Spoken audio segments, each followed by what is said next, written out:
দেখো, এখন হচ্ছে গিয়ে বাজে দুপুর 2টো। তো ভাবলাম যে দুটো ঘটনা শেয়ার করি, ঠিক আছে? প্রথমে একদম ভালো একটা ঘটনা শেয়ার করি, তারপরে ঘটনাটা একটু খারাপ হবে। যাকে তো ভালো ঘটনাটা হচ্ছে আজকের সকালবেলা 8টা বা 8:30টার সময় থেকে পূর্ণিমা পেয়ে গেছে। তো রাখি পূর্ণিমা যেটা বলে, সব থেকে পছন্দের কিউট একটা দিন। এবার বিশেষত হচ্ছে, দেখো এবারে রাখি পূর্ণিমাটা এরকম, এবার না বেশ বিগত কয়েকটা বছর ধরে 2-3 বছর ধরে এরকম হয়ে গেছে যে ছোটোবেলা থেকে যেরকম দেখতাম আমাদের বাড়িতে অনেকে রাখি বাঁধতে আসতো, ঠিক আছে? আমার থেকে একটু বড় কেউ হতে পারে, ছোটো কেউ হতে পারে, যাই হোক। তো সবাই মিলে আসতো, হই হুল্লোড় করে আমার বাড়িতে প্রচুর রাখি আসতো। বাবা কিনে আনতো, চকলেট তো আছেই, অথবা কোনো কোনো সময় মিষ্টি নিয়ে আসতো, যাই হোক। তো তারা আমাকে রাখি পরিয়ে দিত, আমিও পরিয়ে দিতাম, চকলেট বা মিষ্টি যেটা আনতো সেটা দিতাম। এবার এখন 2-3 বছর ধরে এরকম হয়ে গেছে বলছি, তার কারণ অনেকের বিয়ে হয়ে গেছে, অনেকে পড়াশোনার সূত্রে বা বিভিন্ন কাজকর্মের সূত্রে দূরে থাকে, সেটা ছেলে মেয়ে যেই হোক না কেন, যার দরুন সবাই তো আর সবসময় ছুটি পায় না, আসতেও পারে না, সেজন্য রাখি পরানো হয় না। আরেকটা যে ব্যাপারটা, আমার স্কুলগুলোতে মানে 3টে স্কুলেই যেটা ছিল, যখন রাখি পূর্ণিমার পরে স্কুল যেতাম, স্কুল তো ছুটি থাকতো, রাখি পূর্ণিমার পরে যখন স্কুল যেতাম, টানা 1-1.5 সপ্তাহ ধরে রাখির পর্ব চলতো, ঠিক আছে? তো 1-1.5 সপ্তাহ ধরে চলতো, এই কারণেই বলছি সব দিন তো সবাই আসতো না, যে আসতো না সে পরের দিন আসতো তাকে দিতাম, এইরকম মোটামুটি ব্যাপারটা ছিল। যাই হোক, এখন আর সেটা নেই। এবার একটা কথা বলি, আমি জানি না এই রাখি বন্ধন বিষয়টা শুধু ভাই বোনের মধ্যে কারা সীমাবদ্ধ করে দিয়েছে, এটা কাদের কনসেপ্ট আমার জানা নেই, কিন্তু কবিগুরু রবীন্দ্রনাথ ঠাকুর এটা কিন্তু হিন্দু মুসলিম ঐক্যের জন্য শুরু করেছিলেন। সালটা আমার ঠিক এখন মনে নেই, সেটা আমি বলতে পারলাম না। তো আমি মনে করি যে শুধুমাত্র দাদা তার বোনকে রক্ষা করবে কিংবা ভাই তার দিদিকে রক্ষা করবে, এই কনসেপ্টটা মাথায় রেখে ভাই বোনের মধ্যে শুধুমাত্র এটা ভাবলে চলে না, আমাদেরকে যারা রক্ষা করবে তাদের প্রত্যেককেই রাখি বাঁধা যায়। আমি অন্তত বাঁধি আমার বাড়ির প্রত্যেককে, ঠিক আছে? এবার হ্যাঁ, শুধু বাদ যায় কারা, 3টে যে বেড়াল ছিল ওরা বাদ যেত, আর আগে যতবার যা যা কুকুর ছিল তারাও বাদ যেত, কারণ ওদের অবলা জীব তো। তবে হ্যাঁ, কিছু ভালো মন্দ রান্না হলে যেটা ওরা খেতে পারবে খেতে দেওয়া হতো।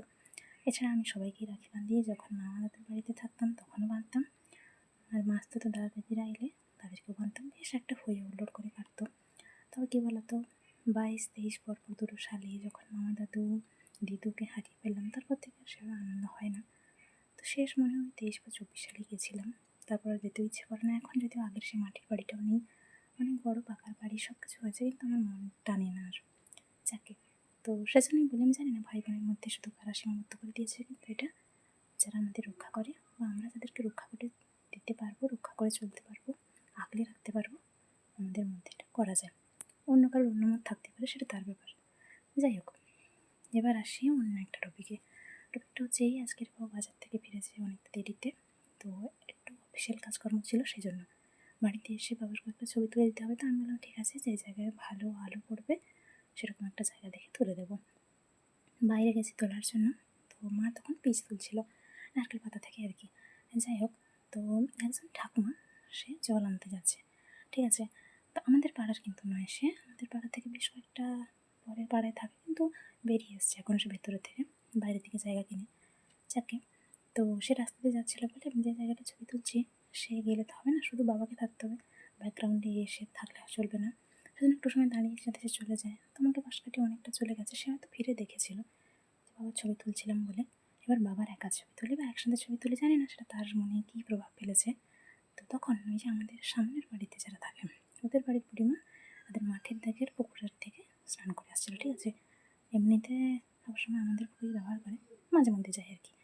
যাই হোক, তো আসছিল, তাকে কানে কানে গিয়ে ফুসুর ফুসুর করে বলছে যে মেয়েছিটা কি বেয়াদব হয়েছে, ছবি তুলেটি। তো আমিও সেটা জানতে পারলাম কী করে, যখন ছবি তোলা শেষ হয়ে গেছে আমি যখন এলাম, তো মা আমাকে বললো, মা শুনেছে, বাড়ির ধরে ছিল মা। যাই হোক, তারপর তো একজন স্নান করে এসেছে, ঘরে ঢুকে গেলো, আর একজন জল আনতে চলে গেল।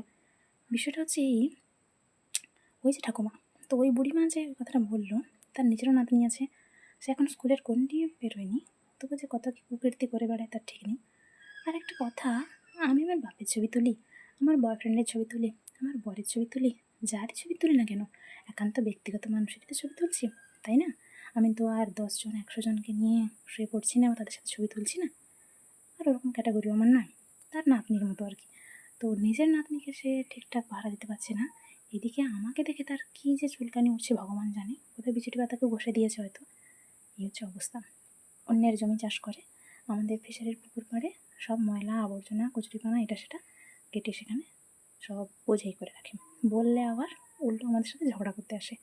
এরা কী সব মানসিকতার আমি জানি না, বা কীরকম ফালতু টক্সিক পাবলিক, চারপাশে কী পরিমাণ টক্সিসিটি বেড়ে গেছে সেটা এদেরকে দেখলে বোঝা যায়। ঠিক আছে, যাই হোক, আমার একান্ত মানুষদের সাথে আমি ছবি তুলতেই পারি, যা ইচ্ছা করতে পারি।